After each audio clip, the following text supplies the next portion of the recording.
નમસ્કાર મિત્રો, નોલેજ ગુરુમાં ફરી એકવાર આપ સૌનું હાર્દિક સ્વાગત છે. સામાજિક વિજ્ઞાનના આપણે અગાઉ 10 પાઠ અપલોડ કરેલા છે. ત્યાર પછીના પ્રશ્નોની ચર્ચા આપણે આજના વિડીયો એટલે કે સામાજિક વિજ્ઞાન પાઠ 11માં કરશું. આજનો વિડીયો શરૂ કરતાં પહેલાં હું આપ સૌને કહેવા માગીશ કે જો તમે ચેનલમાં નવા હો અને ચેનલને સબસ્ક્રાઈબ કરવાનું બાકી હોય તો ચેનલને સબસ્ક્રાઈબ કરી લેજો અને બાજુમાં આવતા બેલ આઇકન પર ક્લિક કરી લેજો, જેથી તમને અમારા આવનારા વિડીયોની નોટિફિકેશન મળતી રહે. તો શરૂ કરીએ આજનો વિડીયો સામાજિક વિજ્ઞાન પાઠ 11. સૌથી પહેલા પ્રશ્ન જોઈએ. મોગલ બાદશાહ બહાદુર શાહ જફર ક્યાં મૃત્યુ પામ્યા? બરાબર, અહીંયા બહાદુર શાહ જફર આવેલું છે. આપણે સૌપ્રથમ તો તમને કહી દઉં કે મુગલ શાસનના છેલ્લા રાજા છે બહાદુર શાહ જફર. બરાબર, તો એમનું મૃત્યુ ક્યાં થયું હતું? બરાબર, તે ક્યાં મૃત્યુ પામ્યા હતા? તો રંગૂન બર્મા ખાતે બહાદુર શાહ જફર છે એ મૃત્યુ પામેલા. બરાબર, રંગૂન બર્મા ખાતે, બર્માના રંગૂન ખાતે બહાદુર શાહ જફર છે એ મૃત્યુ પામેલા. કૌંસમાં આપણે પણ લખેલ છે કે જેલવાસ દરમિયાન, બરાબર, ત્યાં તેમને જેલમાં રાખવામાં આવેલા અને જેલવાસ દરમિયાન તેમનું મૃત્યુ થાય છે. ત્યાર પછીનો પ્રશ્ન જોઈએ. ઈડર નજીક ચાદુ ગામના લોકોએ કોની આગેવાની હેઠળ અંગ્રેજો સામે સંઘર્ષ કર્યો? બરાબર, ઈડર નજીક ચાદુક ગામના લોકોએ કોની આગેવાની હેઠળ અંગ્રેજો સામે સંઘર્ષ કર્યો? તો ઈડર નજીકના ચાદુક ગામના લોકોએ યામાજી નામના વ્યક્તિની આગેવાની હેઠળ, બરાબર, યામાજીની આગેવાની હેઠળ અંગ્રેજો સામે સંઘર્ષ કરેલો. બરાબર, યામાજી. ત્યાર પછીનો પ્રશ્ન જોઈએ તો મંગલ પાંડેએ પોતાની રાઇફલથી મેદાનમાં કોને વિંધ્યો હતો? બરાબર, મંગલ પાંડેએ પોતાની રાઇફલથી મેદાનમાં કોને વિંધ્યો હતો? તો મેજર વ્યુસનને. બરાબર, મેજર વ્યુસન છે અને મંગલ પાંડેએ મૃત્યુ એને ગોળી મારેલી, બરાબર, પોતાની રાઇફલથી. ત્યાર પછીનો પ્રશ્ન જોઈએ. ભારતમાં કયા રાજ્યની મુખ્ય ભાષા અંગ્રેજી છે? બરાબર, આપણને એવો સવાલ પૂછે ભારતમાં કયા રાજ્યની મુખ્ય ભાષા છે અંગ્રેજી? બરાબર, તો નાગાલેન્ડ, મિઝોરમ, મેઘાલય અને પુડુચેરી છે એ 4 રાજ્યની મુખ્ય ભાષા છે અંગ્રેજી. બરાબર, આપણને આવો સવાલ પૂછાય તો આપણને એ રીતે પૂછાય કે ભારતમાં નીચેનામાંથી કયા રાજ્યની મુખ્ય ભાષા અંગ્રેજી નથી? બરાબર, અને આમાંથી કોઈ પણ 3 ઓપ્શન આપેલા હોય અને એક ઓપ્શન ખોટો આપેલો હોય. બરાબર, આપણે એ સિલેક્ટ કરવાનો હોય. તો નાગાલેન્ડ, મિઝોરમ, મેઘાલય અને પુડુચેરીમાં મુખ્ય ભાષા છે અંગ્રેજી. ત્યાર પછીનો પ્રશ્ન જોઈએ. આઈએનસી, બરાબર, એટલે કે ઇન્ડિયન નેશનલ કોંગ્રેસની સ્થાપના ક્યારે થઈ અને કોણે કરી? બરાબર, તો ઇન્ડિયન નેશનલ કોંગ્રેસની સ્થાપના ક્યારે થઈ અને કોણે કરી?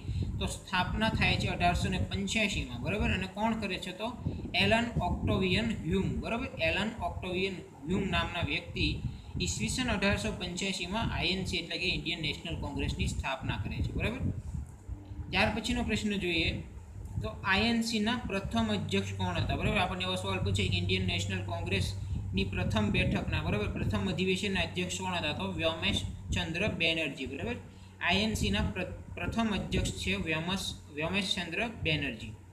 ત્યાર પછીનો પ્રશ્ન જોઈએ. અંગ્રેજો દ્વારા બંગાળના ભાગલા ક્યારે પાડવામાં આવ્યા? બરાબર, અંગ્રેજો દ્વારા બંગાળના ભાગલા ક્યારે પાડવામાં આવ્યા? તો ઈસવીસન 1905માં બંગાળના ભાગલા પાડવામાં આવેલા. બરાબર, ઈસવીસન 1905માં. ત્યાર પછીનો પ્રશ્ન જોઈએ તો બંગાળના ભાગલા વખતે કોણ વાઇસરોય હતું? બરાબર, બંગાળના ભાગલા વખતે કોણ વાઇસરોય હતું? તો લોર્ડ કર્ઝન જે છે એ બંગાળના ભાગલા વખતે વાઇસરોય હતા. બરાબર, લોર્ડ કર્ઝન.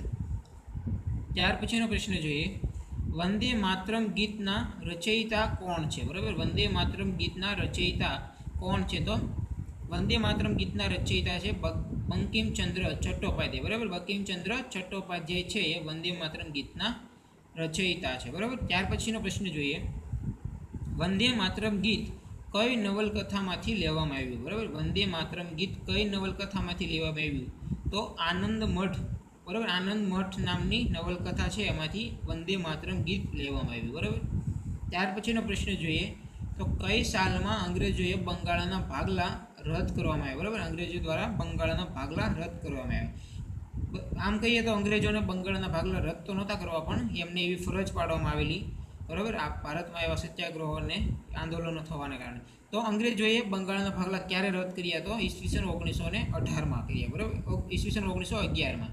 બંગાળના ભાગલા ક્યારે પાડેલો? તો 1905માં. અને બંગાળના ભાગલા ક્યારે રદ કરવામાં આવ્યા? તો ઈસવીસન 1911માં. બરાબર, ત્યાર પછીનો પ્રશ્ન. રવિન્દ્રનાથ ટાગોર, બરાબર, કઈ વિદ્યાલયની શરૂઆત કરે છે? રવિન્દ્રનાથ ટાગોરે કઈ વિદ્યાલયની શરૂઆત કરી હતી? તો વિશ્વ ભારતી નામની વિદ્યાલય છે, બરાબર. વિશ્વ ભારતી નામની વિદ્યાલય છે એમની શરૂઆત કરે છે રવિન્દ્રનાથ ટાગોર. ક્યારે કરે છે? તો ઈસવીસન 1901 કરે છે, બરાબર. ત્યાર પછીનો પ્રશ્ન, આઈએનસી ઇન્ડિયન નેશનલ કોંગ્રેસના સૌપ્રથમ મહિલા અધ્યક્ષ કોણ હતા? બરાબર. આપણને એવો સવાલ પૂછાય કે આઈએનસીના સૌપ્રથમ મહિલા અધ્યક્ષ કોણ હતા? તો એની બેસન્ટ, બરાબર. શ્રીમતી એની બેસન્ટ છે એ આઈએનસીના સૌપ્રથમ મહિલા અધ્યક્ષ હતા. ત્યાર પછીનો પ્રશ્ન જોઈએ, સુભાષચંદ્ર બોઝનો જન્મ ક્યાં થયો હતો? બરાબર. સુભાષચંદ્ર બોઝનો જન્મ ક્યાં થયો હતો? તો કટક ખાતે થયો હતો, બરાબર. અને ઓરિસ્સા રાજ્ય, બરાબર. ઓરિસ્સાના કટક ખાતે સુભાષચંદ્ર બોઝનો જન્મ થયેલો. ત્યાર પછીનો પ્રશ્ન,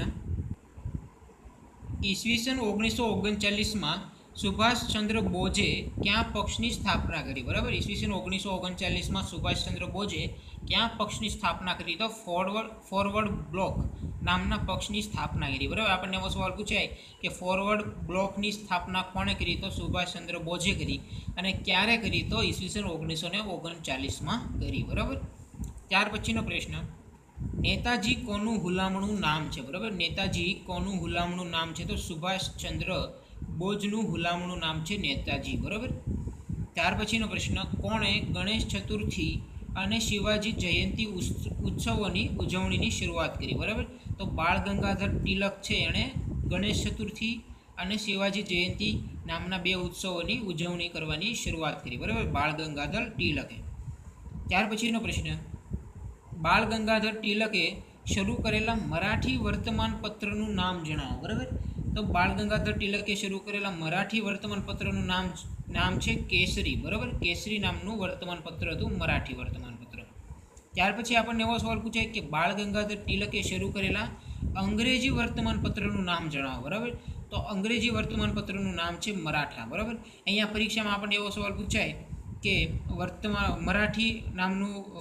મરાઠા નામનું વર્તમાનપત્ર, બરાબર, કઈ ભાષામાં હતું? તો આપણને એમ જ થાય કે મરાઠી ભાષામાં છે, બરાબર, પણ એ અંગ્રેજી ભાષામાં હતું. અહીંયા તમારે ઉલટું યાદ રાખવાનું.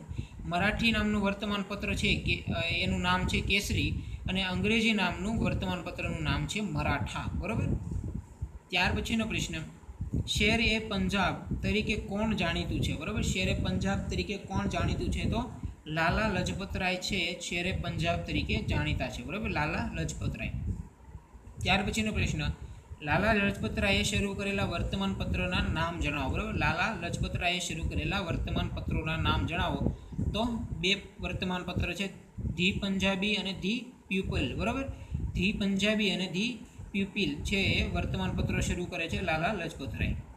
ત્યાર પછીનો પ્રશ્ન, ઈસવીસન 1916માં પૂનામાં કોણે ઇન્ડિયન હોમ રૂલ લીગની સ્થાપના કરી? બરાબર. ઈસવીસન 1916માં પૂનામાં કોણે ઇન્ડિયન હોમ રૂલ લીગની સ્થાપના કરી? તો લોકમાન્ય તિલકે, બરાબર, હોમ રૂલ લીગની સ્થાપના કરી. તો આપણે એવો સવાલ પૂછાય કે લોકમાન્ય તિલકે ઇન્ડિયન હોમ રૂલ લીગની સ્થાપના ક્યાં કરી? તો પૂના ખાતે કરી. અને ક્યારે કરી? તો ઈસવીસન 1916માં કરી, બરાબર. તો ઈસવીસન 1916માં પૂના ખાતે લોકમાન્ય તિલકે ઇન્ડિયન હોમ રૂલ લીગની સ્થાપના કરી, બરાબર. ત્યાર પછી આપણે જોઈએ તો ઈસવીસન 1916માં મદ્રાસમાં ઇન્ડિયન હોમ રૂલ લીગની સ્થાપના કોણે કરી? બરાબર. આપણે જોઈએ પૂનામાં, તો મદ્રાસ ખાતે ઇન્ડિયન હોમ રૂલ લીગની સ્થાપના કોણે કરી? એવો સવાલ પૂછાય તો શ્રીમતી એની બેસન્ટ. આપણને એવો સવાલ પૂછાય કે શ્રીમતી એની બેસન્ટ દ્વારા ઇન્ડિયન હોમ રૂલ લીગની સ્થાપના ક્યાં કરવામાં આવી? તો મદ્રાસ ખાતે કરવામાં આવી. અને ક્યારે કરવામાં આવી? તો ઈસવીસન 1916માં કરવામાં આવી, બરાબર. અહીંયા આપણે ભૂલ ન થાય, લોકમાન્ય તિલકે પૂના ખાતે અને એની બેસન્ટે મદ્રાસ ખાતે ઇન્ડિયન હોમ રૂલ લીગની સ્થાપના કરી છે. બંનેમાં 1916 આવશે. ત્યાર પછીનો પ્રશ્ન, સુભાષચંદ્ર બોઝ ક્યાં અધિવેશનના, બરાબર, ક્યાં ઇન્ડિયન નેશનલ કોંગ્રેસના અધિવેશનના અધ્યક્ષ બન્યા હતા? બરાબર, બનેલા હતા. સુભાષચંદ્ર બોઝ ક્યાં અધિવેશનના અધ્યક્ષ બનેલા હતા? તો ઈસવીસન 1938 હરિપુરા અધિવેશન અને ઈસવીસન 1931 ત્રિપુરા અધિવેશન જે છે એમાં સુભાષચંદ્ર બોઝ અધ્યક્ષ બનેલા, બરાબર. આપણને એવો સવાલ પૂછાય કે સુભાષચંદ્ર બોઝ ઇન્ડિયન નેશનલ કોંગ્રેસના કેટલી વખત અધ્યક્ષ બનેલા? તો 2 વાર. ક્યારે? 1931માં ત્રિપુરા અધિવેશનમાં અને 1938માં હરિપુરા અધિવેશનમાં, બરાબર. અથવા આપણને એવો પણ સવાલ પૂછાય કે હરિપુરા ઇન્ડિયન નેશનલ કોંગ્રેસનું હરિપુરા અધિવેશન ક્યારે ભરાયું? તો ઈસવીસન 1938માં. અને ત્રિપુરા અધિવેશન છે ક્યારે ભરાયું? તો ઈસવીસન 1931માં. ત્યાર પછીનો પ્રશ્ન, મુસ્લિમ લીગની સ્થાપના ક્યારે અને ક્યાં થઈ? તો ઢાકામાં ઈસવીસન 1906માં મુસ્લિમ લીગની સ્થાપના થઈ. બરાબર. ત્યાર પછીનો પ્રશ્ન, વીર સાવરકરે કઈ સંસ્થા સ્થાપી? બરાબર. વીર સાવરકરે કઈ સંસ્થા સ્થાપી? તો મિત્ર મેલા નામની સંસ્થાની સ્થાપના કરે છે વીર સાવરકર. આપણે કૌંસમાં એક નોંધ લખેલી છે કે જે પાછળથી અભિનવ ભારત તરીકે ઓળખાય છે. બરાબર. આ મિત્ર મેલાને પછીથી પાછળથી અભિનવ ભારત તરીકે ઓળખવામાં આવે છે. ત્યાર પછીનો પ્રશ્ન, ઈસવીસન 1908માં ન્યાયાધીશ કિંગ્સફોર્ડની ઘોડાગાડી પર, બરાબર, કોણે બોમ્બ ફેંક્યો હતો? બરાબર. ઈસવીસન 1908માં ન્યાયાધીશ કિંગફોર્ડની ઘોડાગાડી પર કોણે બોમ્બ ફેંક્યો હતો? તો ખુદીરામ બોઝ અને પ્રફુલ્લ ચાકીએ, બરાબર, કિંગ્સફોર્ડ નામના ન્યાયાધીશની ઘોડાગાડી પર બોમ્બ ફેંકેલો. બરાબર. ક્યારે? 1908માં. તો આજના વિડીયોમાં આપણે અહીં સુધી રાખીએ. જો તમને આજનો વિડીયો પસંદ આવે તો લાઇક કરજો. ચેનલને સબસ્ક્રાઇબ કરવાનું બાકી હોય તો ચેનલને સબસ્ક્રાઇબ કરી લેજો અને બાજુમાં આવતા બેલ આઇકન પર ક્લિક કરી લેજો, જેથી તમને અમારા આવનારા વિડીયોની નોટિફિકેશન મળતી રહે. Thank you for watching my video.